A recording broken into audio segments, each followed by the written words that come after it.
Segunda carta de Paulo aos Coríntios 5, verso 17 diz assim: E assim, se alguém está em Cristo, nova criatura é. As coisas velhas ou antigas já passaram, e eis que tudo se fez novo, ou eis que se fizeram novas, dependendo da sua tradução. Vamos fechar os olhos e orar mais uma vez. Querido Deus, diante da sua santíssima presença, nos colocamos, cônscios da nossa miserabilidade, pequenez, injustiça, cônscios, Senhor, da sua santidade, do seu esplendor, da sua formosura. Deus, há uma urgente necessidade de graça aqui essa noite. O Senhor pode transmiti-las a nós, pode despejar, para que não seja uma reunião entediante, um sermão sonolento, chato, uma palestra, Senhor, mas o Senhor pode fazer haver demonstração de poder, trazer temor e tremor nos corações, arrependimento, conversão, quebrantamento, convicção do pecado. Deus, eu peço, tira toda a irreverência do teu povo, tira todo o destemor do teu povo, que ninguém se atreva, Senhor, tocar em sua santidade, que ninguém se atreva a blasfemar teu santo nome, que todos se calem e cultuem o único digno de todo louvor e toda adoração. Receba a glória para si essa noite, faz teu reino avançar e nos conforma à imagem do teu Filho. Em nome de Jesus, amém.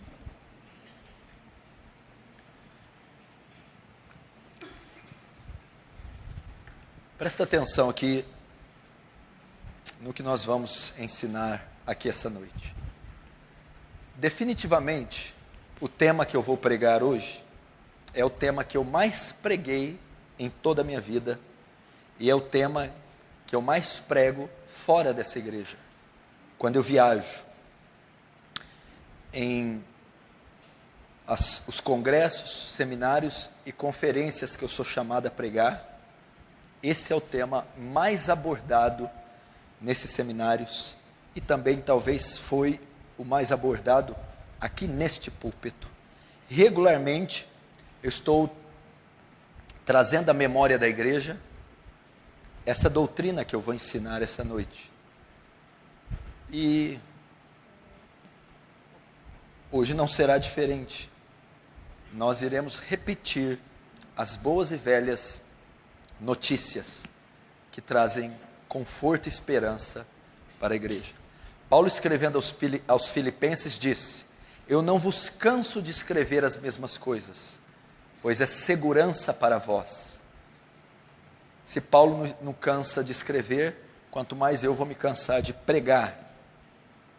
Eu quero falar um pouco hoje sobre a doutrina da regeneração, o novo nascimento, a transformação que um pecador atravessa para herdar o reino dos céus.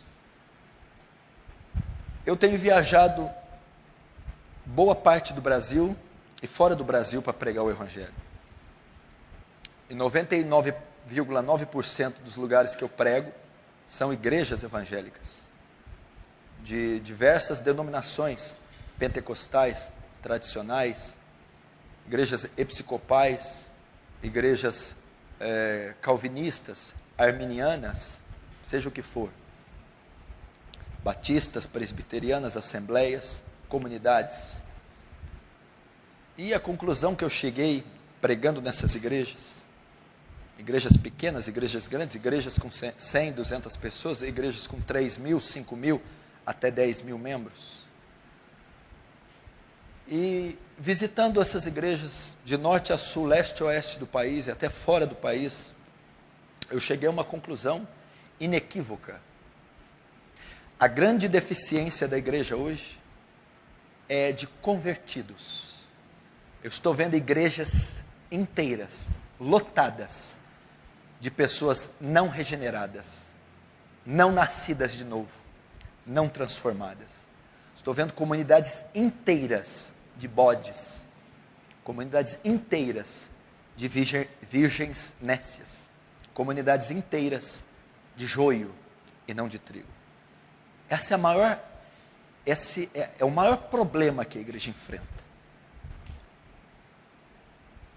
O maior problema hoje, ou a maior missão de um pregador hoje, não é despentecostalizar a igreja pentecostal.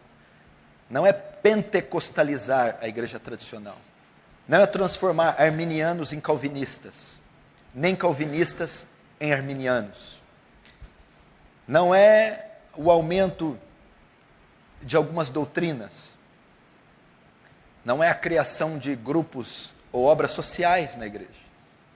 A maior necessidade da igreja moderna, da igreja mundana, quer histórica, tradicional, quer pentecostal e neopentecostal, a maior necessidade é de novo nascimento, transformação, regeneração.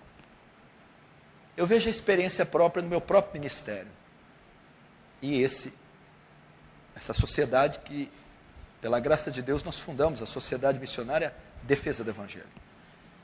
Eu conheço centenas de seguidores do Defesa do Evangelho, centenas de admiradores do Defesa do Evangelho, inscritos, pessoas que ouvem as mensagens, que escutam o pastor Paulo Júnior pregar, mas que na vida prática não demonstram aquilo que dizem crer com a boca.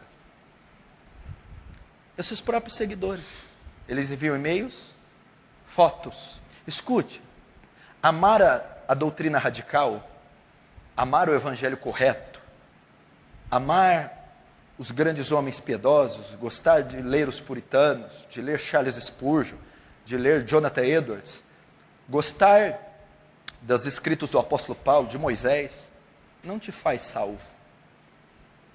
Odiar o Edir Macedo, o Valdemir Santiago, odiar Benny Hinn, Joel Osteen, odiar a teologia da prosperidade, odiar os falsos profetas, não faz você salvo. Ser um desigrejado, abandonar a igreja institucionalizada, odiar as instituições corrompidas, não te faz salvo.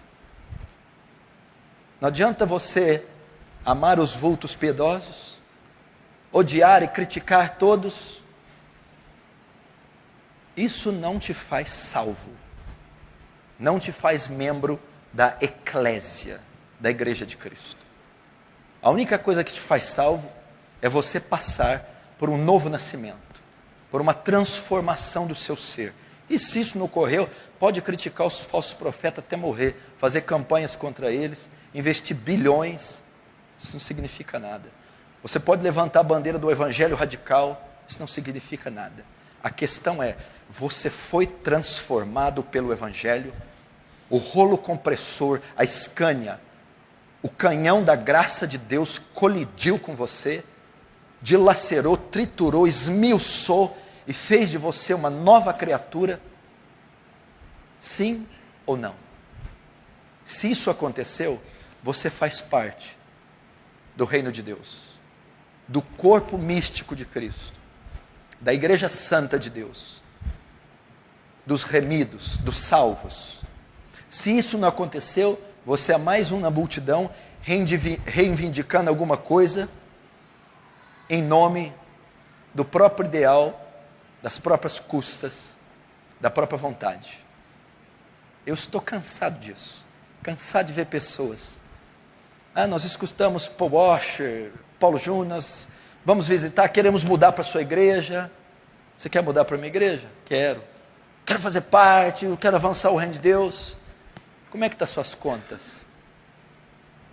Não, pastor, eu quero ser missionário para a África, ganhar o mundo. Não, eu estou perguntando das contas, as dívidas. Como é que estão as contas? Não, eu quero ser um apóstolo, mártir cristão, eu vou morrer para Jesus, ficar na rua, nas praças, pregando. Eu quero saber as suas contas, as suas dívidas. Estão pagas em dia? Eu quero saber como é que você é na escola. Você é o melhor aluno, tanto em notas, como em conduta, obediência. Não, eu quero ser Estevão, José, Davi. Não, eu estou perguntando como é a sua postura na escola. Você é o melhor aluno da sala? O maior exemplo da sala? Não me venha falar de evangelho radical. Não, pastor, é que eu vou... Como é que está teu casamento? Não, o senhor não está entendendo, eu quero uma unção poderosa para fazer sinais. Não, eu estou perguntando como é que está teu casamento.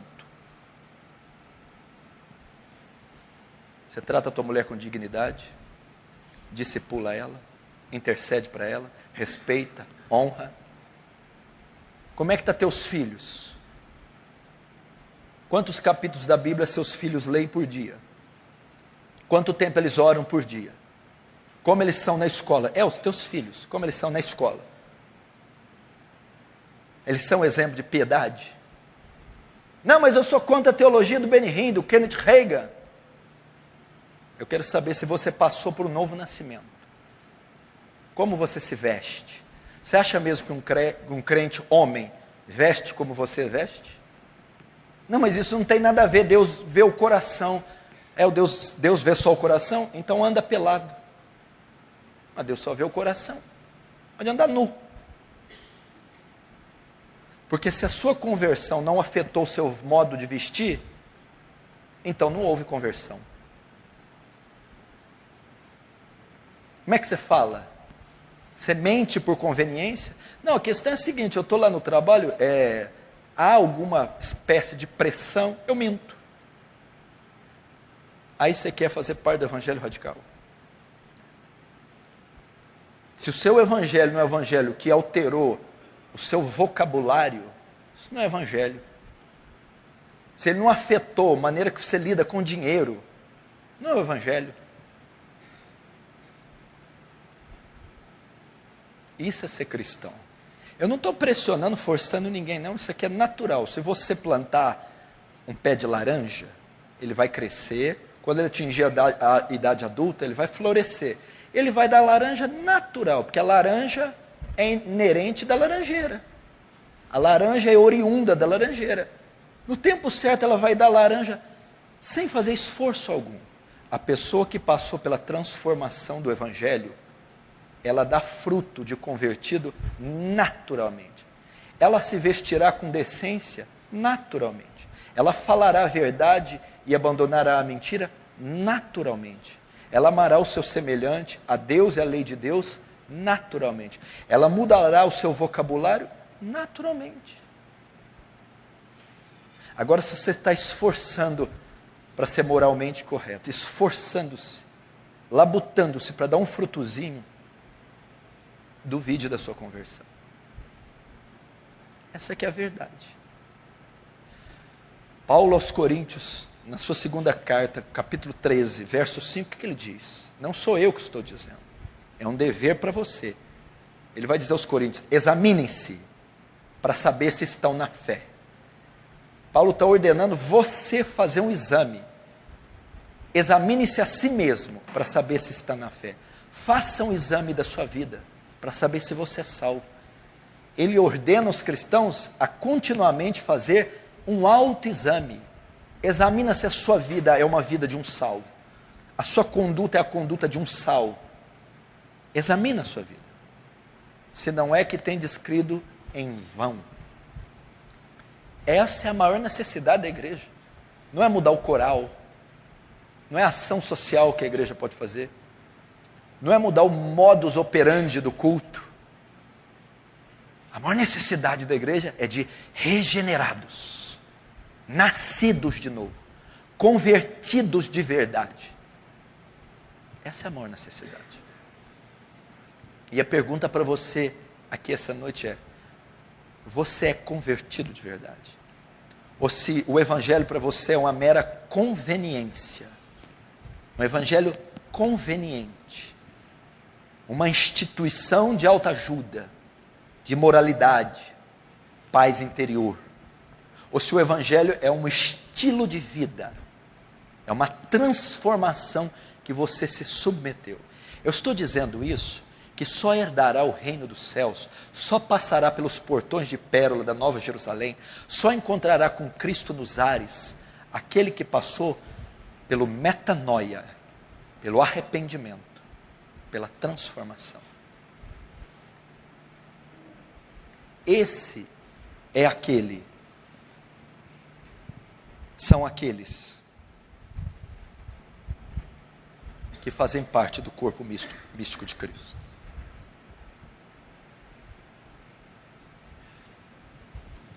Só pode ir para o céu, meu irmão, aquele que faz parte da igreja. O que é a igreja?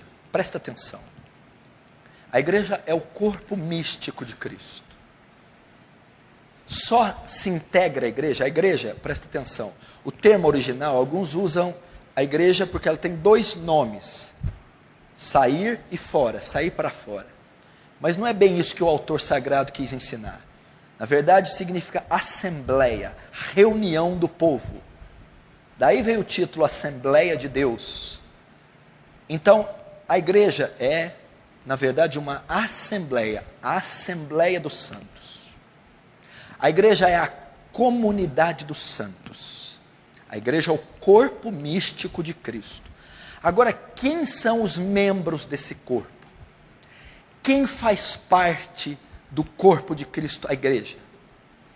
A igreja é uma comunidade de salvos, comunidade de regenerados, comunidade de nascidos de novo. Não é uma comunidade de pessoas, não é uma comunidade de classes, não são ajuntamentos, não é isso a igreja não é o culto de domingo com 500 pessoas, a igreja é a comunidade dos remidos, comunidade dos salvos, comunidade dos regenerados. Cristo é as primícias, não é isso? Cristo foi o primeiro membro desta comunidade, ele é o cabeça da igreja. Como ele se tornou cabeça? A Bíblia diz que ele é as primícias do que dorme. Cristo se fez carne, a nossa semelhança, morreu numa cruz, foi sepultado e ressuscitou. Aí se torna cabeça da igreja. Como eu me associo a essa comunidade? Como eu me integro a essa comunidade? Quando eu morro à semelhança de Cristo, eu morro para esse mundo.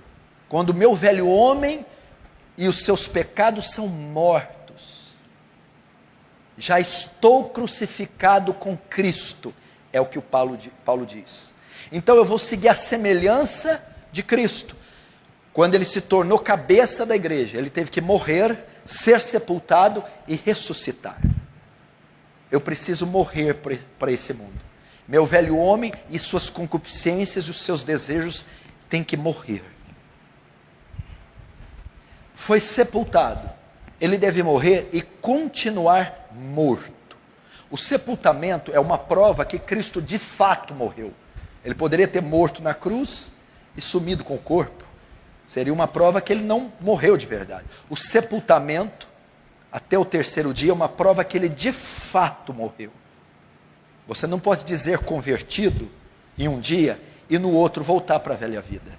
Você não pode descer as águas do batismo e depois de uma semana continuar com a vida ímpia. Você deve morrer e ficar sepultado.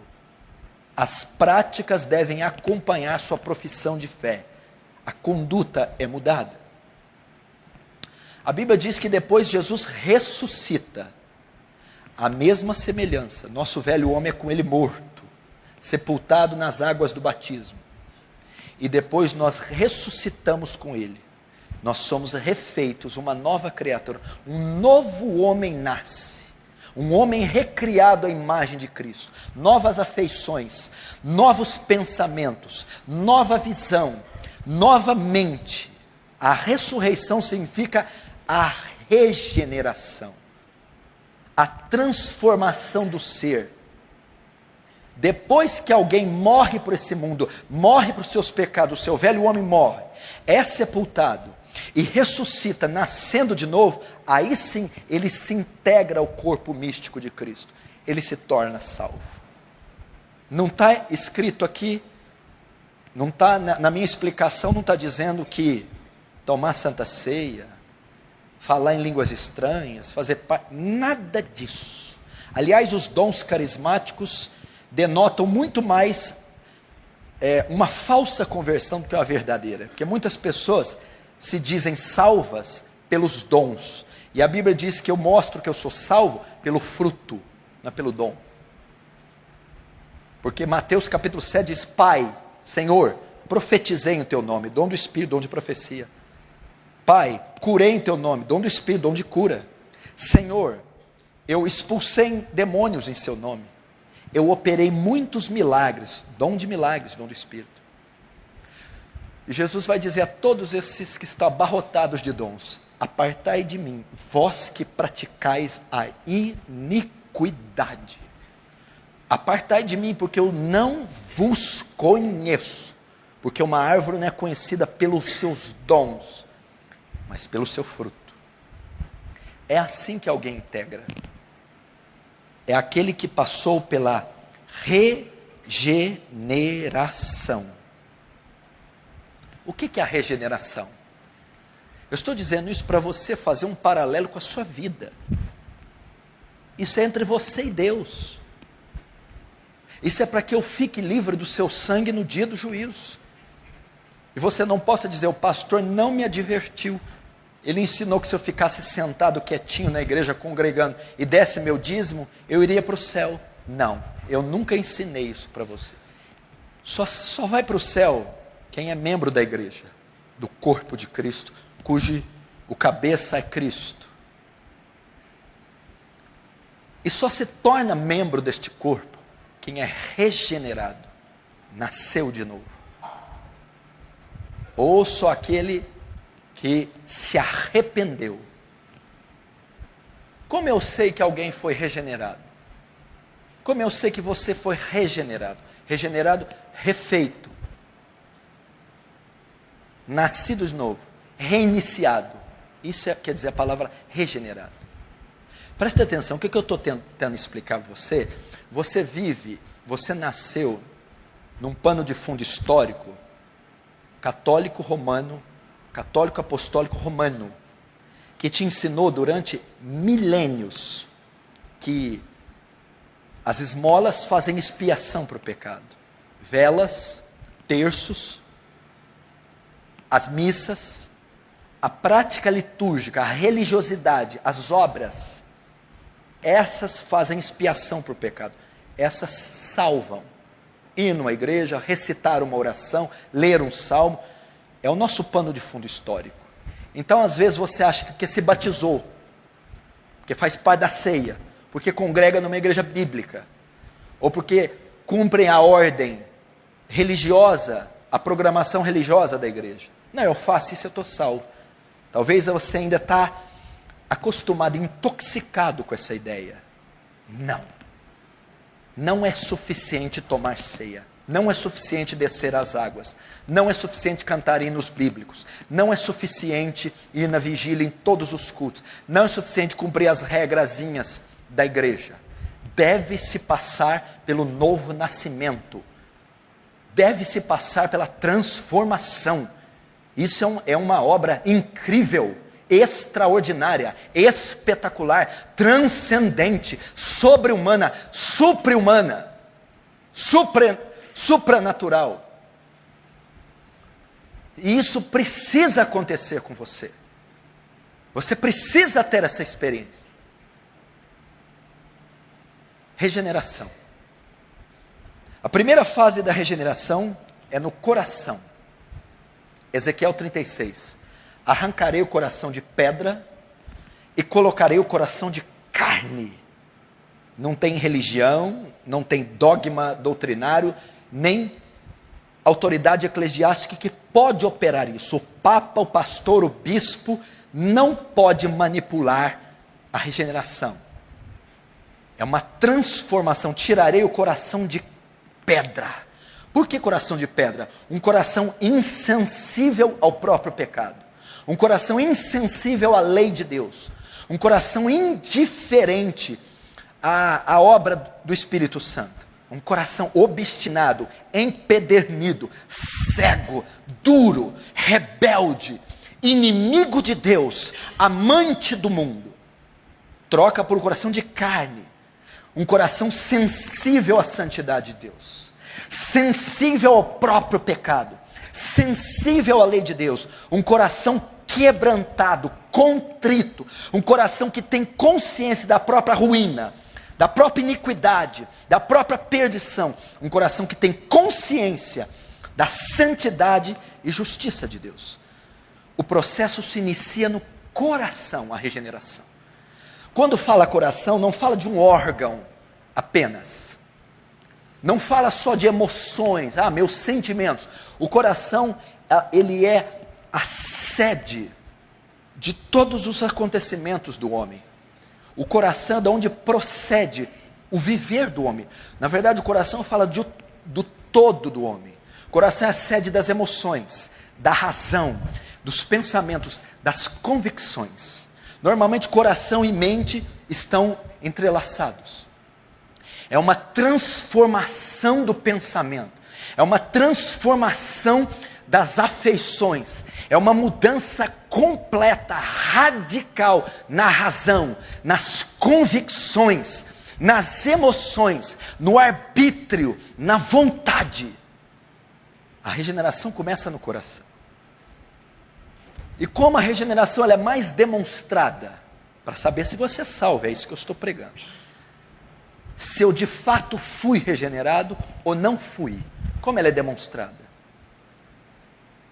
Quando Deus toca no coração de um homem, quando Deus tira o coração de pedra, obra da regeneração, coloca o coração de carne, um novo coração, coração de Cristo, amante de Deus, sensível, santo, e quando mexe nas afeições do homem, aonde isso mais veio evidenciar, é na vontade do homem. Como você sabe que você foi regenerado? Como você sabe que você nasceu de novo? Como você sabe que você se integrou ao corpo de Cristo? Como você sabe que você faz parte da igreja do Deus vivo? Como você sabe que você foi remido, lavado pelo sangue de Jesus? É se a sua vontade foi alterada. Aqui está um dos grandes segredos. Se você não passar desse teste, eu não preciso nem prosseguir. Como?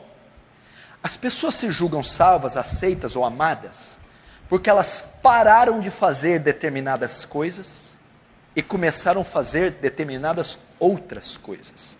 Ok? Eu fumava, bebia, mentia, matava, eu parei. Agora eu faço voto de caridade, eu ensino, eu faço boas obras. Eu estou salvo? Não. Porque você pode estar fazendo o bem que odeia e deixando de fazer o mal que ama. Eu estou fazendo o bem, vindo no culto, lendo a Bíblia, amando a minha esposa, perdoando, pagando conta em dia. Mas eu ainda odeio isso. Não me sinto bem fazendo isso. Não quero fazer isso. Sou obrigado a fazer isso. E deixei de fazer, beber, fumar, mentir, ver pornografia, dinheiro, vaidade, carro novo. Deixei de fazer o que eu ainda amo. Eu deixei, por causa da religião, da pressão, da palavra. Mas eu ainda amo. Ou seja, eu mudei a prática, mas não mudei a vontade. O muçulmano deixa de fazer uma porção de coisa. O espírita deixa de fazer uma porção de coisa.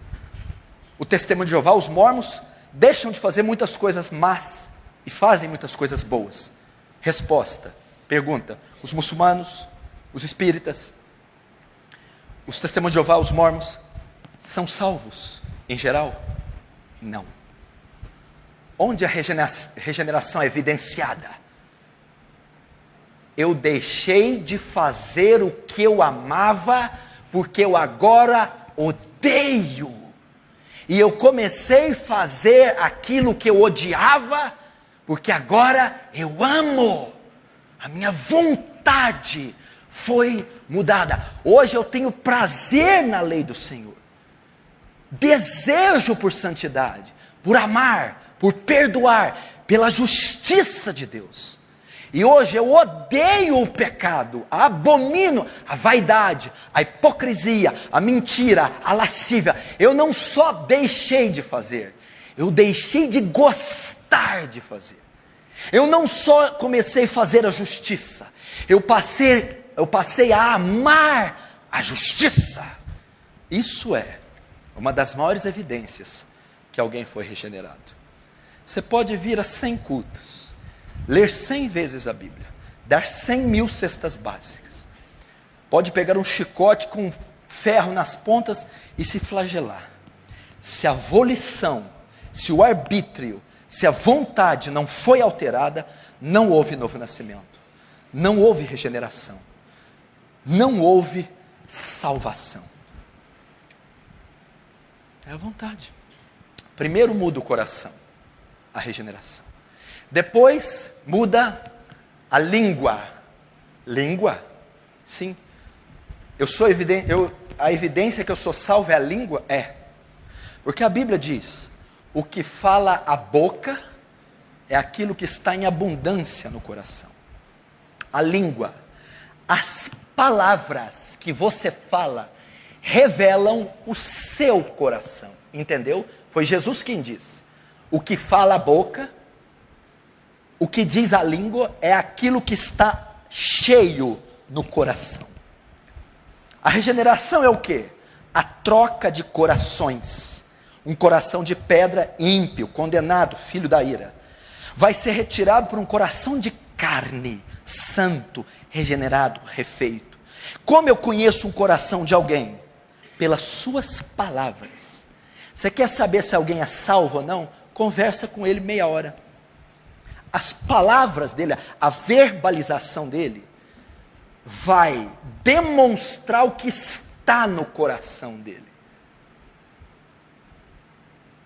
Geralmente, o não regenerado, aquele que não nasceu de novo, as palavras dele não consistem na lei de Deus, não consistem em palavras de justiça, não consistem no amor de Deus. Tudo que sai da boca dele é as novas novidades do mundo, as vaidades, imoralidade, pornografia, ou melhor, erotismo, maldade, rancor, ressentimento, vingança. Você quer uma das grandes evidências que alguém não foi regenerado na língua? Essa mulher só se ocupa de fofoca, intriga, divisão, facção, fala mal do marido, fala mal da igreja, fala mal dos pastores, fala mal dos filhos, promove dissensão. Já começa a ver quem faz isso aqui dentro. Você já vai vendo, conversei com fulana ontem, tudo isso aí que você está me falando saiu da boca dela. É ímpia. É ímpio. Crente não se ocupa de falar mal de outro crente. Fofoca não vem de um coração regenerado. Calúnia não vem de um coração regenerado. Intriga, divisão, não vem de um coração regenerado. Mesquinharia, fuxico, não vem, é ímpio, é bode. Porque a boca está revelando o coração. Vaidade, luxúria, mundanismo, tudo que sai da boca tem a ver com este século. É uma evidência que não foi regenerado. A evidência que é regenerada. A lei de Deus está na língua dessa pessoa. O louvor a Deus é o que ocupa estes lábios. O bendizer, o orar, o abençoar. A gratidão, é uma pessoa grata. É uma pessoa que não murmura. É uma pessoa que sofre louvando a Deus. É uma pessoa que abre a boca para pregar e ensinar o Evangelho. Ela tem prazer de testemunhar o que Deus fez no emprego, o que Deus fez no momento de oração. Ela edifica os que estão ao seu redor. Ela ensina as Escrituras. Ela prega o Evangelho. Ela protege alguém. Ela abafa a contenda. Bem-aventurados pacificadores, porque serão chamados filhos de Deus. É disso que sai. É isso que sai da boca de um crente. Porque o coração que é nascido de novo, regenerado, É um coração que ama a Deus, que ama a justiça, que ama o Senhor Jesus. Logo, ele vai professar esse amor em palavras. Está tudo aqui, ó. Pastor, dá a base bíblica. Do coração do homem procede os adultérios, os vícios, a maldade. Do coração do homem. Terceira evidência de um regenerado: a aparência. Primeiro, ele muda o coração, o regenerado. Segundo, ele muda as palavras que revelam o coração. Terceiro, a sua aparência é afetada. E aqui é onde a maioria derrapa. Pastor, leve em conta os tempos, a cultura. Leve em conta, contextualiza. A cultura da Bíblia é uma contracultura do mundo. Não vem com esse papo de cultura, não. Homem tem que vestir igual homem e mulher como mulher. A Bíblia traça um perfil para vestimenta e eu tenho que obedecê-la. A palavra de Deus diz em 1 João capítulo 2, que diz: aquele que diz estar nele, aquele que diz que anda na luz, ele obedece os preceitos de Deus, ele pratica a palavra de Deus. O que quer dizer isso? Uma das grandes evidências que alguém é salvo é que ele aplica cada conceito da Bíblia no seu viver diário. É por isso que nós tivemos essa categoria extraordinária de cristãos no século 17, os puritanos. Qual era uma das maiores marcas dos puritanos? Aplicar cada princípio da Bíblia no seu viver diário. O que a Bíblia fala sobre olhos? Os puritanos estudavam tudo para saber como usar os olhos. O que a Bíblia fala sobre mãos? Os puritanos estudavam a Bíblia inteira para saber como usam as mãos.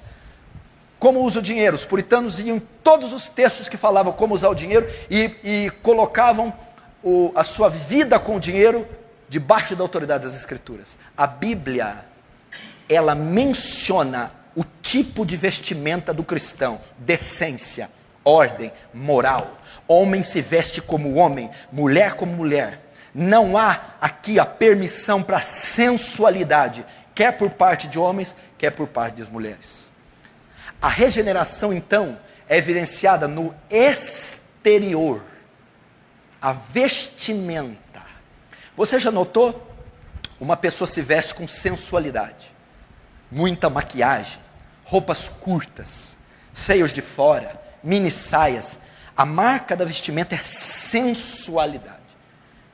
Então ela é regenerada, recebe um novo coração, muda a sua vontade. Começa a mudança no interior dessa pessoa. O coração muda, a vontade muda, as palavras mudam. Logo, logo, essa transformação interior vai se manifestar, vai se refletir no exterior. Ela não conseguirá se vestir com sensualidade. É impossível. Eu não estou dizendo que um pastor carrasco com um taco de beisebol vai obrigá-la. Naturalmente a laranja virar. Naturalmente aquela mulher começa a ter consciência do próprio corpo, da própria sensualidade. E é impossível que ela se vista com sensualidade. Ela vai cobrir os seios. Ela vai aumentar o comprimento da saia. Ela não vai usar uma calça apertada, e se usar, vai ser uma calça cobrindo o seu quadril. Ela não deseja ser instrumento de cobiça para os homens, instrumento de pecado para a sociedade. Ela deseja ser templo do Espírito Santo. Ela quer ser conhecida pela piedade, justiça e santidade. Eu não concordo, não tem nada a ver.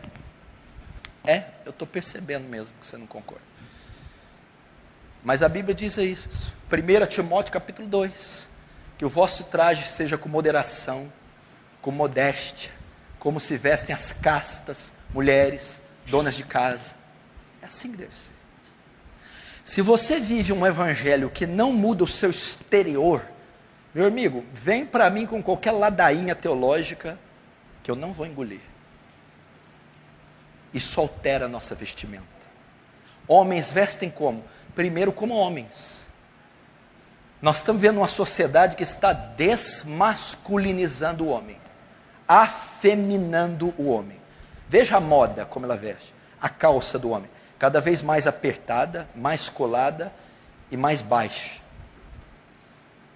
Olha o cabelo do homem. Olha a maneira que o homem está sendo efeminado. Pastor, eu sou radical vindo à cultura. Pelo amor de Deus.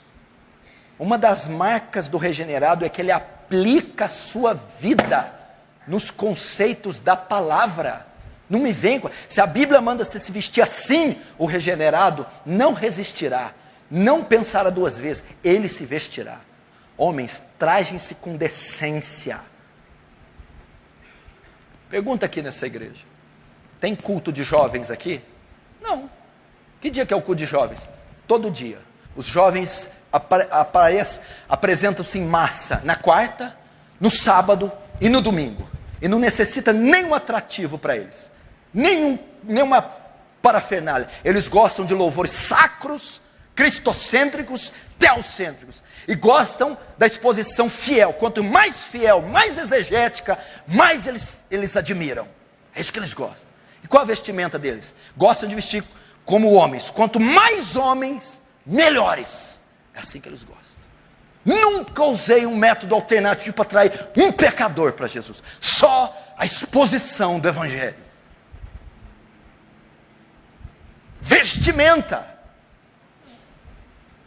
Pode haver conversão assim? Pastor, em pessoas que continuam se vestindo assim?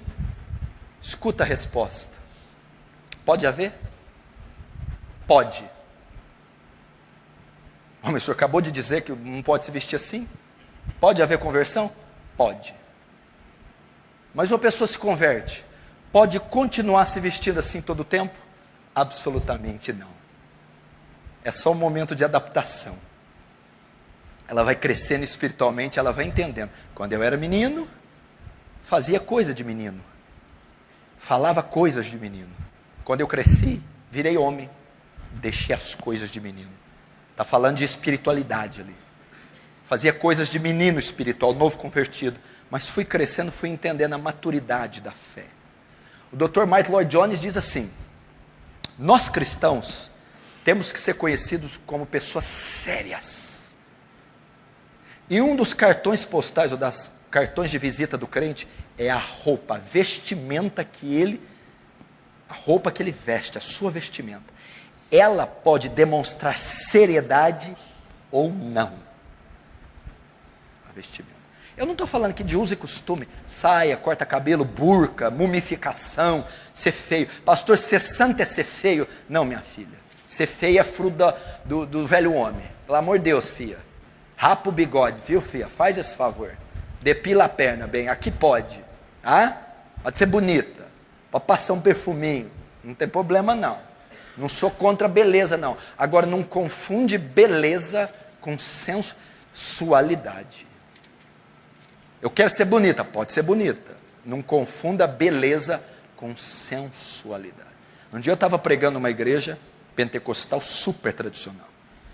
E eu peguei uma mensagem forte. Levantou uma mulher de 70 anos para falar comigo. Sem brinco, sem nada, cabelo, aquela coisa, bigode, barba, cavanhaque. Sangue de Jesus. É, pastor, é isso aí. Prega contra os adornos. É isso aí, pastor. Prega contra os adornos. Eu falei, deixa comigo, irmã. Está falando com a pessoa certa. E tinha outras mulheres nessa igreja. De calça, com uma maquiagemzinha leve. Aí no outro dia eu preguei sobre a mulher virtuosa. Faz para si roupa de linho fino. Falei, mulher virtuosa sabe se vestir. Aí falei, mulher virtuosa não pode se vestir com indecência, com sensualidade, tem que ser santa. Mas peraí, eu falei assim, santidade não é ser feia. Se você quer deixar o cabelo da perna crescer, se você quer deixar o calcanhar rachado, se você quer ser feia, não incomode quem quer ser bonita. Santidade não tem a ver com feiura. A mulher levantou e foi embora. A bigoduda. Acho que quando ela converter, ela vai raspar o bigode. Então eu não estou pregando isso.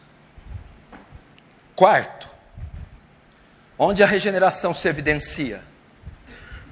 Quarto, a conduta, a postura, o testemunho. Isso aí nós padecemos, irmão. Meu Deus do céu, eu poderia ficar nesse tópico e fazer uma conferência de 10 dias só com esse tópico, pregando uma mensagem de 1h40 por dia. A maior evidência de um salvo é o seu testemunho, é a conduta como pai, mãe, esposo, mulher, como profissional, aluno, como cristão. É a conduta. Há uma alteração em todas as suas atividades. A maneira que ele lida com o dinheiro muda. A maneira como ele lida com a sua firma muda. O profissional que ele é muda. A maneira como ele lida com a esposa muda. Como ele lida com os pais muda. A conduta dele, a postura dele é completamente alterada. Muda completamente. A maneira que ele lida com o dinheiro, as finanças, os lucros, os ganhos, é toda afetada. A maneira que ele lida com os filhos, a postura que ele tem no emprego dele, é completamente alterada. Isso aconteceu com você? Notem, antes de você converter, você estudava naquela escola. Você converteu, continua estudando naquela escola. Correto? Correto. Antes de você converter, você trabalhava naquele emprego, ou em outro qualquer. E agora converteu e continua trabalhando. Antes de você converter, você ganhava tal de ordenado e usava seu dinheiro desta maneira. Agora você converteu e usa o ordenado e ganha o mesmo ordenado. Ok? Antes de você converter, você se relacionava socialmente com algumas pessoas, ímpias, etc. Tal. Você se converteu e ainda conhece essas mesmas pessoas. Eu quero dizer agora, eu quero pedir para você, faça uma análise agora. Houve uma mudança na sala de aula, no seu modo de agir, antes de se converter, e agora, depois de se converter, houve uma mudança, ou você é a mesma pessoa ali na carteira, senta no mesmo lugar, fala as mesmas coisas, tira as mesmas notas, se veste do mesmo jeito, se porta do mesmo jeito. Se você foi regenerado, muda até o lugar que você sentava, a roupa que você punha, as notas, o convívio com alunos, inspetores, direção e professores. Lá no seu trabalho, você se relacionava com empregados, patrões, amigos, colegas de trabalho. Como era a sua postura? Depois que você veio à fé, houve uma mudança radical na sua conduta dentro daquela empresa? Ou você trabalhava, se vestia, falava, se relacionava dentro do seu meio profissional de um jeito e continua agora do mesmo jeito? A regeneração é evidenciada porque houve uma mudança no contexto profissional. É completamente diferente a maneira que você, o horário que você chega, o seu índice de produção, o respeito que você tem pelos funcionários, o respeito pela firma, a ética profissional, tudo isso é respeitado. A moralidade, a sua pureza, a sua honestidade na empresa. Houve isso? E o dinheiro? O money? O lajan? A pila? A libra? O euro? O ien? O dólar? Você quer testar um homem? Toca no bolso dele. Está tudo gostoso, agradável a conversa. Fala de dinheiro. Presta atenção. Uma das coisas que rege esse século é o dinheiro, a ganância, o capital. É uma das coisas que rege a humanidade caída. É a avidez pelo dinheiro, é a avareza, é a relação com o dinheiro. Todos querem ter, aumentar o ordenado, comprar, construir, ter posses. Uma das grandes evidências do regenerado é que ele muda a relação dele com o dinheiro. Ele muda a relação dele com o dinheiro. Ele não deseja mais esse lucro desenfreado. O propósito dele não é gastar consigo próprio por bel prazer. Há uma alteração na relação dele com o dinheiro. Eu quero perguntar, desde que você veio para Cristo, ou para essa igreja, ou para a sua, houve uma alteração, uma mudança na sua relação com o dinheiro?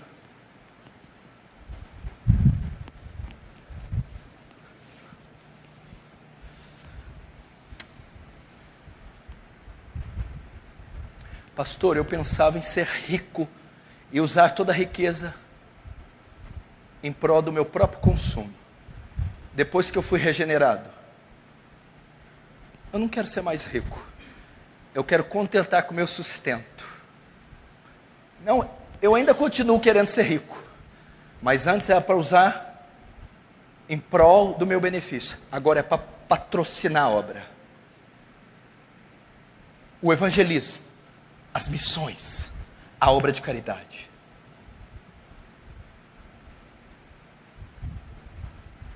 Regeneração. Conduta. Agora sabe o que eu estou vendo? Olha para mim, vamos falar sério. Não fica me resistindo não.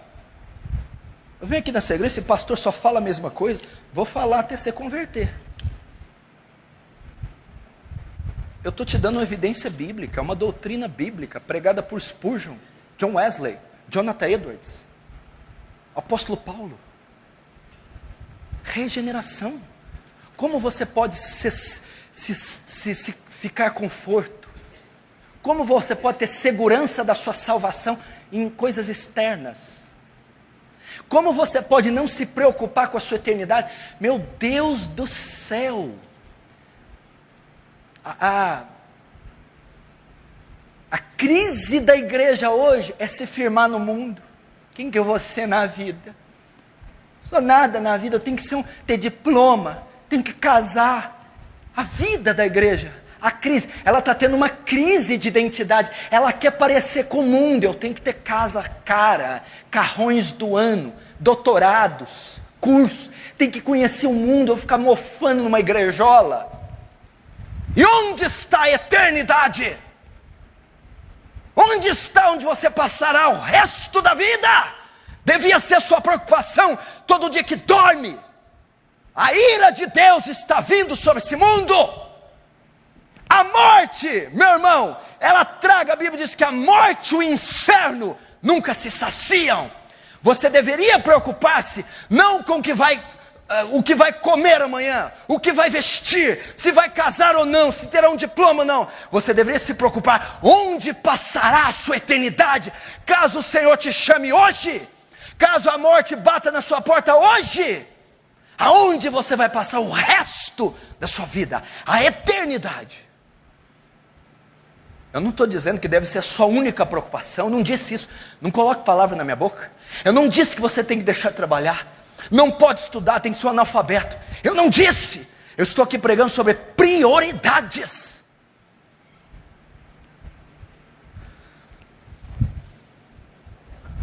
Fica pensando o dia inteiro com quem eu vou casar, com quem eu vou casar.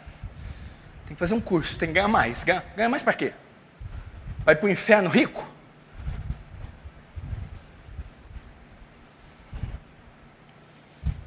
A conduta. Queridos,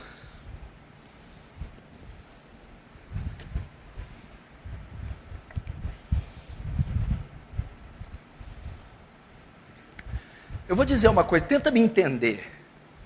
Talvez você não gostou do que eu falei até agora. Presta atenção.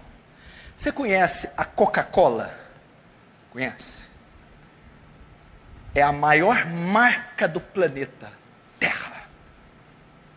Só a marca Coca-Cola foi avaliada há 5 anos atrás em 10 bilhões de dólares. Não é o líquido não, só a marquinha.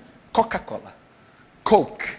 10 bilhões de dólares. É o refrigerante, é a bebida mais consumida do planeta, depois da água. Você sabe quem ajudou na criação da Coca-Cola? os puritanos. O quê? A Coca-Cola se originou nos Estados Unidos da América. Pode estudar a história da Coca-Cola.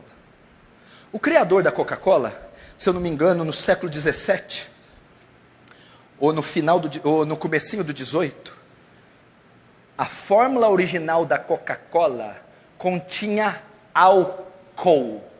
A ideia original era de fazer uma bebida alcoólica. Mas o que aconteceu? Naquele século, o puritanismo estava forte nos Estados Unidos da América. A Constituição americana foi fundada na palavra. Os presidentes dos Estados Unidos da América faziam um juramento, com a mão em cima das escrituras, da palavra de Deus. É uma Constituição fundada na palavra. Foi colonizada por cristãos, os Estados Unidos da América. O puritanismo, ou seja, as famílias cristãs, puritanas, como nós, cristãos, calvarianos, crente, assembleiano, presbiteriano, aqui calvariano, crente. A influência que eles exerciam nos Estados Unidos era tão forte, que eles não permitiam ser vendido bebidas alcoólicas. A bebida alcoólica não traria lucro para ninguém, porque o puritanismo, a influência dessas famílias cristãs em diversos polos da sociedade, fazia com que as pessoas repudiassem a bebida alcoólica. Resultado, o criador da Coca-Cola teve que tirar da fórmula original o álcool, porque não ia vender. Por que não ia vender? Porque os puritanos não aceitavam, não toleravam. Quando ele tira o álcool, aí nasce o xarope gaseificado de cola, a Coca-Cola, por causa da influência dos puritanos. Onde você está querendo chegar? A maior evidência de alguém regenerado é que a sua conduta, o seu testemunho, lá na sua fábrica, lá no balcão logístico, lá na sala de aula, é tão grande que ela influencia o meio, influencia a sociedade, influencia a comunidade, influencia a cultura, de sorte que aquela nação, estado, cidade, bairro, instituição, que contém um número expressivo de cristãos, se submete ao seu testemunho. E esse é o meu grande sonho para esta igreja. Tipo assim, o casamento homossexual não foi aprovado em Franca. Mas por quê? Por causa dos crentes calvarianos. A influência que eles exercem sobre Franca é tão grande, que não há uma família, não há uma comunidade expressiva que tolere o casamento homossexual. Agora eu pergunto para você, você é assim na sua escola? Você é assim lá no Avan, Natanael?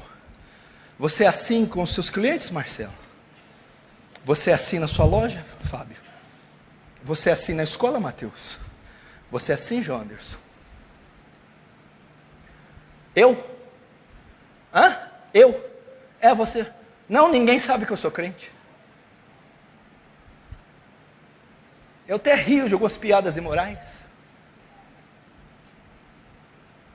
Não, pastor, você sabe que a gente tem que ficar calado, né? Você sabe como é que é? Tem que evitar o conflito, né, pastor?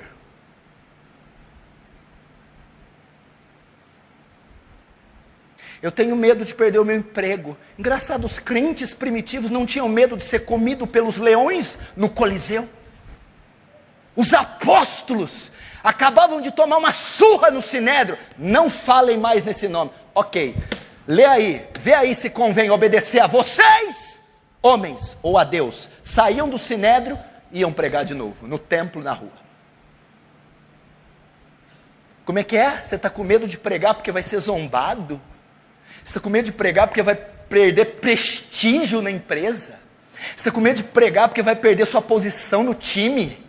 Meu irmão, os crentes primitivos, se pregassem, iam ser mastigados por leões, torturados, queimados em postes com cera, para iluminar os jardins de Nero. E eles não negavam. Imagina aqui, eu já ilustrei essa cena.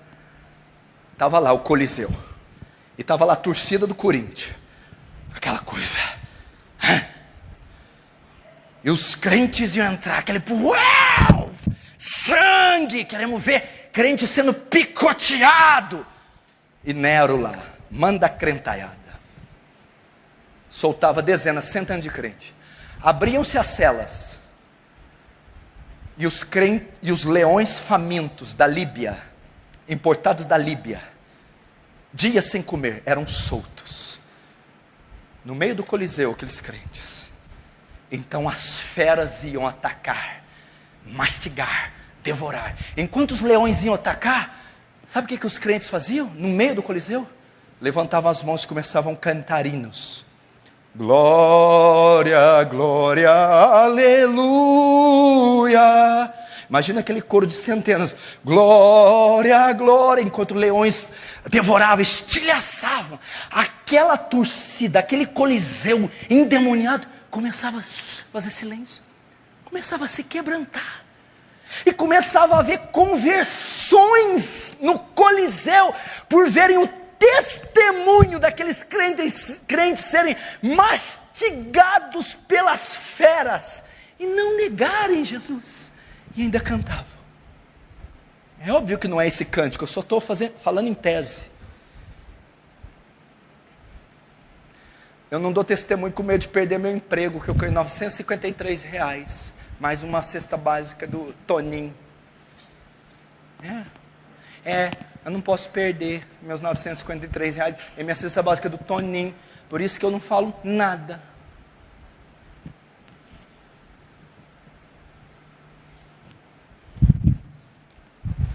Vamos fazer um negócio? Vem cá.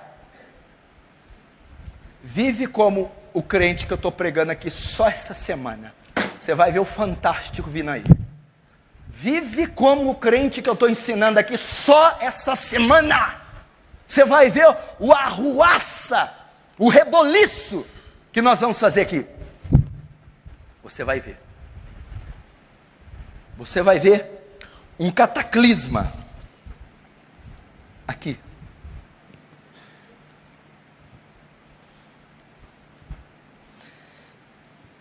Quantos estão entendendo? Diz amém.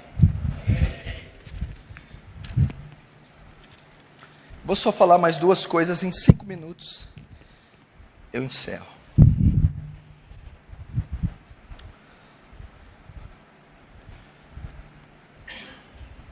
Como eu sei que eu sou regenerado? Eu mudo minha postura no casamento.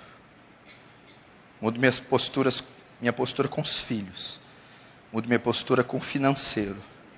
Mudo minha postura como patrão, como empregado.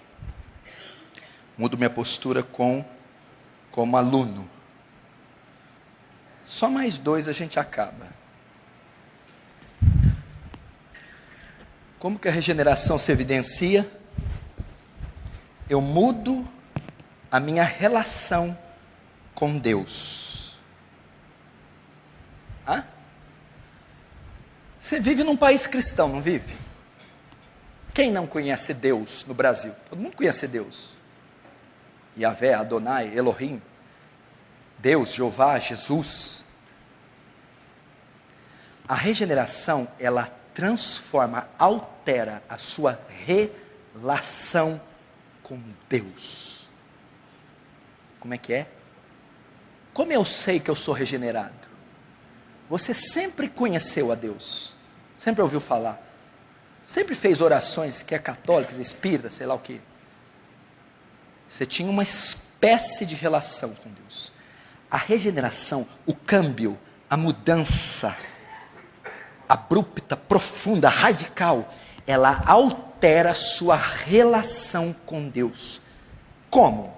Na prática. Primeiro, você era uma pessoa irreverente, sem reverência.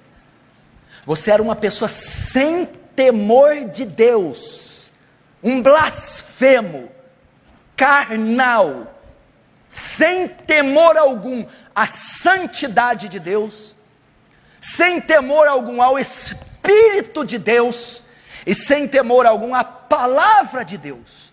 Quando você é regenerado, a sua relação muda. Você agora teme um Deus santo. Você agora tem reverência ao Espírito e à presença de Deus. Você agora não toma o nome de Deus em vão. Você agora tem reverência ao Santo Espírito de Deus. A sua relação com Deus muda. Temor a Deus marca o coração de um regenerado. Um santo temor, um assombro de um Deus terrível, santo, justo. Isso aconteceu? Você tem temor? Você tem reverência? A sua relação com Deus no temor, na oração e na leitura. A regeneração muda a sua relação. Agora você caminha com Deus. Você caminha com Deus em oração, vida devocional. Você não abandona o lugar secreto da oração. Antes, você não tinha compromisso nenhum com Deus, relação nenhuma com Deus, obrigações nenhumas com Deus. Eram apenas atos religiosos. Mas a regeneração te traz para perto. Agora você caminha com Deus, anda com Deus, tem santo temor de Deus, respeita a sacralidade da presença de Deus, tem uma vida profunda e regular de oração com Deus. Terceiro, a leitura. A reforma protestante, uma das maiores vitórias que ela trouxe foi o quê? O livre exame das Escrituras. Agora o leigo pode ler a Bíblia na sua língua. Foi isso que Martim Lutero trouxe. O livre exame das Escrituras. O regenerado, isso aqui não é mais um artefato para decorar a estante dele, para ficar aberto no Salmo 90 ou para ler um salminho antes de dormir. A relação dele com as Escrituras muda. E tem o seu prazer na lei de Deus, e na sua lei medita de dia e de noite. Se você disser para mim que é crente, que vai para o céu, mas não ora e nem examina as Escrituras, você está contradizendo a Bíblia. Eu sou salvo, vou para o céu, mas eu não gosto de ler a Bíblia, eu não leio a Bíblia, eu não gosto de orar e eu não oro. Você não foi regenerado, porque a sua relação com Deus muda. Mas o que tem a ver minha relação com Deus na leitura e na oração? É que através da leitura e da oração você tem comunhão com Deus. A sua relação com Deus é quando você ora, é quando você lê e é quando você cultua a Deus.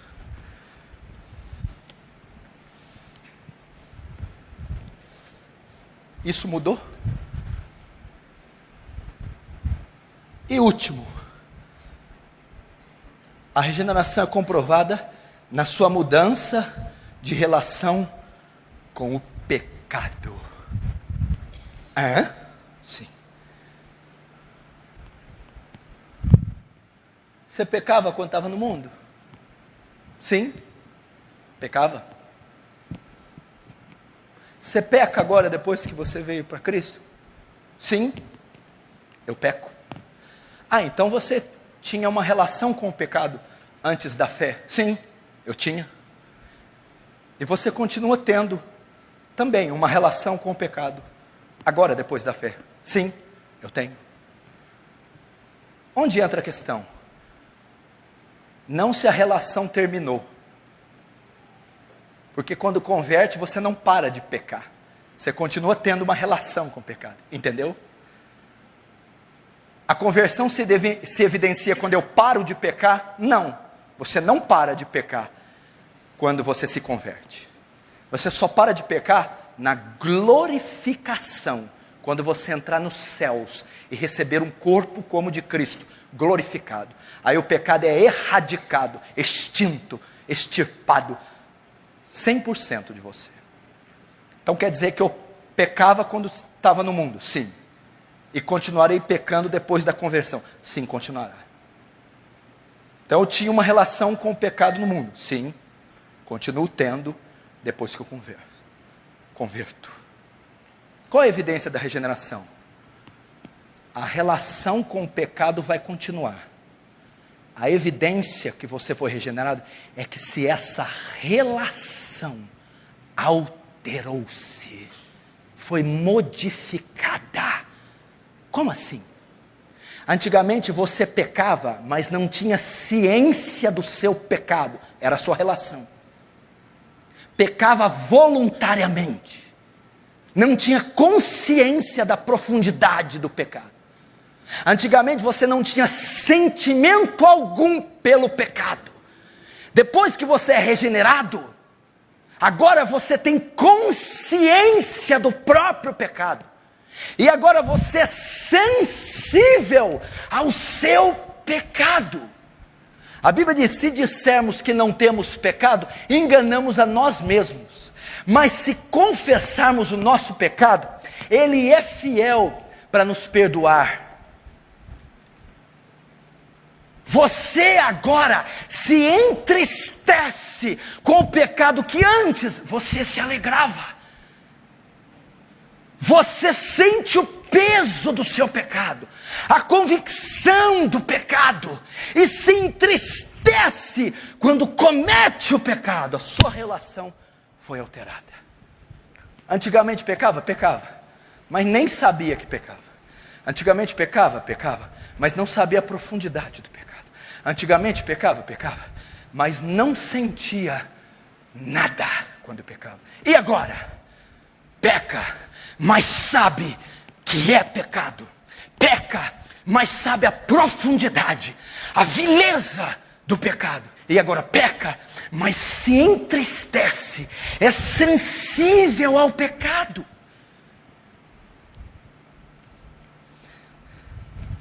1 João disse que éramos insensíveis quanto ao pecado. Tínhamos o pecado como estilo de vida. Não confessávamos o pecado. E não nos entristecíamos pelo pecado. Essa era a nossa relação. Tinha pecado como estilo de vida. Não éramos sensíveis ao pecado, ou seja, não sentíamos nada. Não sentíamos tristeza pelo pecado, e sim alegria. E nem confessávamos. Agora, com a regeneração, o pecado acontece comigo, Marcelo, mas ele é acidental. Ele não é prática de vida mais. Ele é um acidente, eu continuo cometendo, mas ele é um acidente, não é estilo de vida. Agora eu continuo pecado, mas eu não assisto televisão e dou risada bebendo Guaraná. Eu caio numa profunda tristeza, como o Salmo 51 mostra, Davi.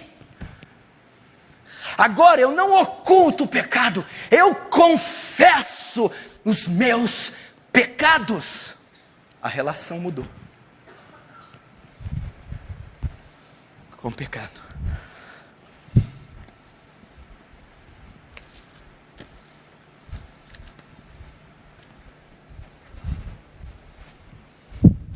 Quantos estão entendendo? Diz amém.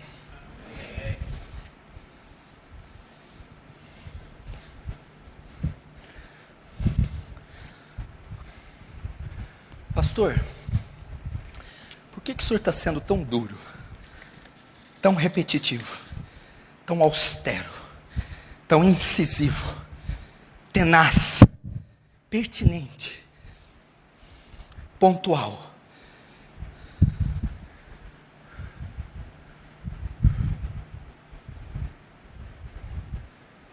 É porque eu quero que você herde a vida eterna.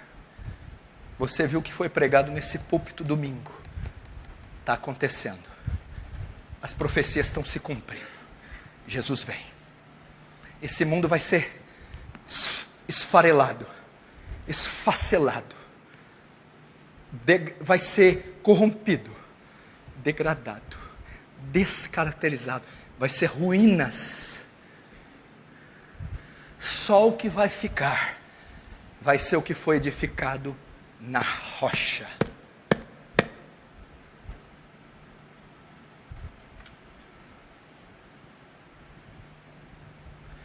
Está aí o exame.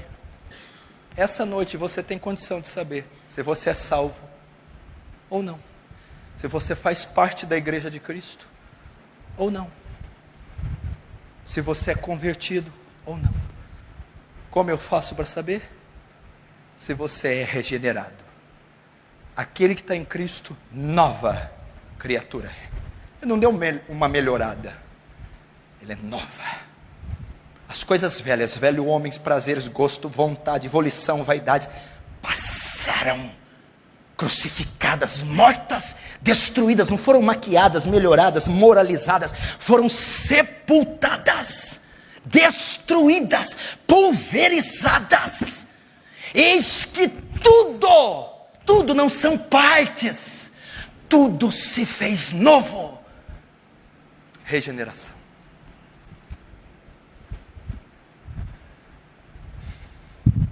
Esse é o teste. Pastor, ok, o senhor me convenceu.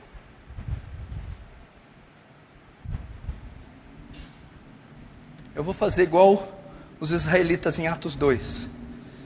Enquanto o senhor pregava, compungiu o meu coração. O que faremos?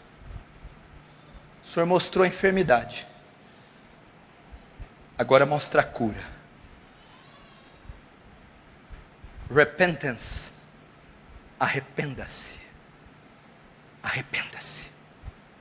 Arrependa-se. Sabe quem são as pessoas que vão para o inferno? Pessoas que ouvem uma pregação dessa. Isso não é para mim, não. Não é para mim, não concordo. Não tem que mudar nada.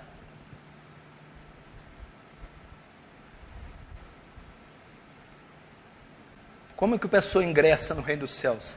Ela reconhece o seu pecado, ela reconhece a sua perdição, ela confessa o seu pecado e ela se arrepende do seu pecado. Arrependimento é uma mudança de pensamento, uma mudança de ética, uma mudança de política, uma mudança de visão. Eu vou te dar um exemplo aqui muito simples que a maioria conhece, de arrependimento. Arrependimento não é um sentimento impulsionado por um ré menor no teclado ou um apelo emocional. Arrependimento é uma obra transformadora do Espírito Santo que transforma as afeições do pecador. Vou te dar um exemplo de que é arrependimento. Seguramente a maioria viu o filme Matrix. A trilogia do filme Matrix. No que consiste o Matrix? Matrix é um sistema que foi criado. Seria nosso mundo e a nossa sociedade. A nossa legislação, né, a nossa indústria cinematográfica, arte cênica, a nossa cultura. O nosso modus vivendi é a Matrix. Essa constituição que nós vivemos, ok, no mundo, comprar, vender, comer, formar família, estudar. De repente no filme eles descobrem que esse sistema é uma ilusão, é uma fabricação, é uma mentira. Então vem Keanu Reeves, para ser o escolhido. E ele vai tentar mudar, ele vai tentar transformar, ou vencer os idealizadores da Matrix. Então ele descobre que existe um mundo real, que é o mundo ali de Morfeu, o mundo daquelas pessoas, a fortaleza Zion, Sião, e ele vai até o mundo real. E ele descobre que todo o nosso sistema, toda a nossa cultura, todo o modus vivendi do homem é uma mentira, é uma ilusão, é vaidade, é tudo fabricado, é mentira. Então ele vai até o mundo real, ele descobre de fato o que é a realidade. É outro sistema, outra cultura, outra visão. Então ele descobre o mundo real. Arrependimento é isso. é aquilo que você julga ser certo, ser moralmente correto, são suas convicções, são as suas faculdades, todas submissas a essa cultura.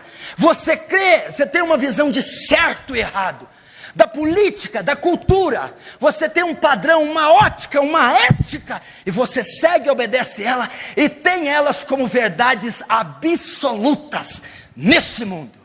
Quando você ouve o Evangelho, quando o Espírito Santo transforma você, ocorre o metanoia, arrependimento. Você começa a ver que tudo que você acreditou, tudo que você via como verdade absoluta, todo o seu conjunto de regras, normas e valores, eram tudo mentiras. Todas as suas convicções são derrotadas. E você descobre que existe outro mundo, o mundo real, o mundo espiritual. Isso é conversão. Isso é conversão. Tudo que eu cria, tudo que eu me baseava e fundamentava a minha vida e minha fé, era ilusão, era mentira, era vaidade. Agora eu descobri outro mundo, outra política, outro sistema, outra constituição, outra mente, outra ótica, outra perspectiva. Eu fui transformado, e a minha maneira não de ver a fé ou a igreja, a minha maneira de ver o cosmos, de ver o mundo em todas as suas áreas e perspectivas, mudaram.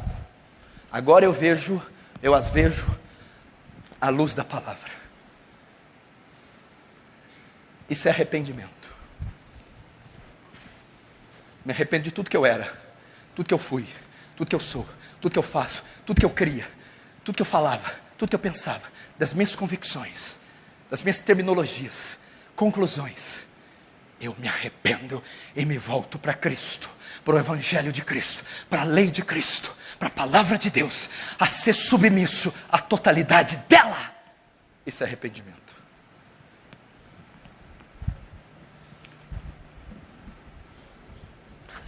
Pode deixar ali até o fim, viu, Danilo?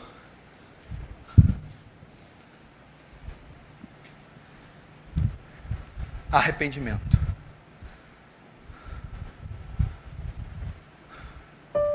É só isso que você tem que fazer. Se arrepender. Pastor, explica um pouquinho mais em miúdos. O que é arrependimento? Para de fazer o que você está fazendo. Para de pensar como você está pensando. Para de agir como você age. Para de viver como você vive.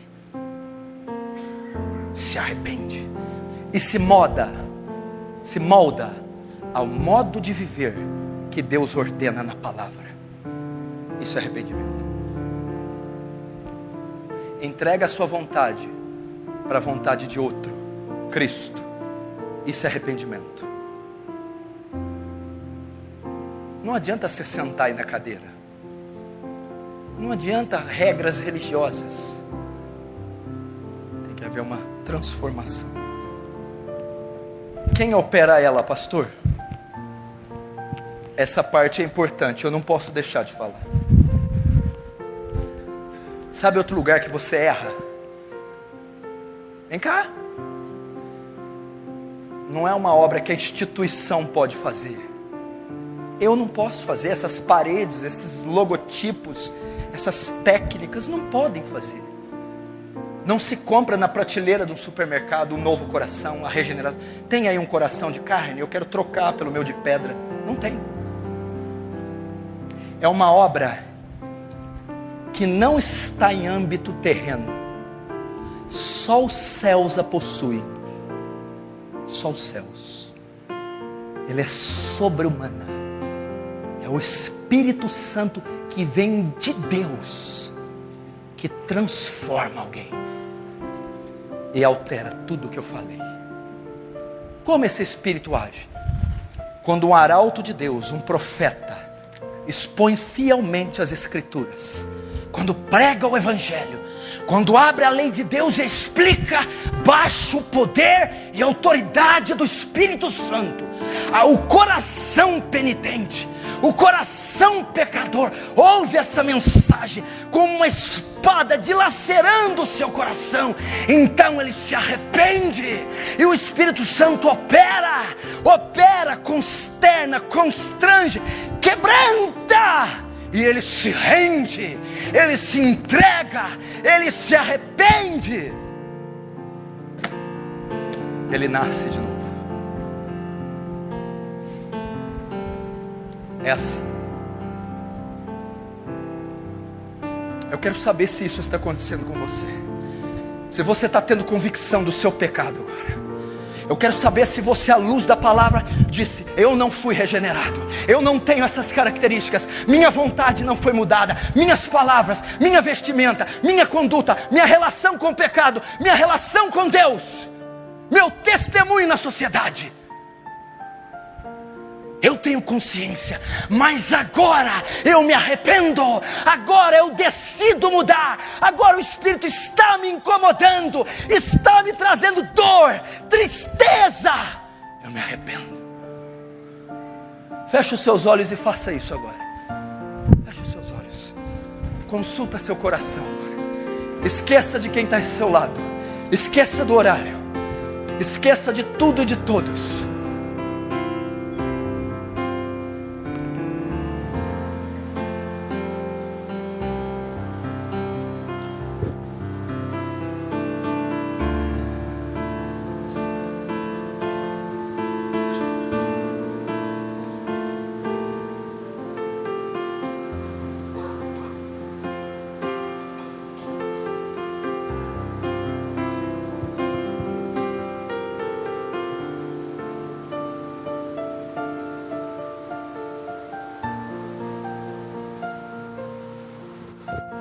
Deus, eu na minha debilidade não posso fazer nada para essas pessoas, mas na tua graça, transforma esses corações.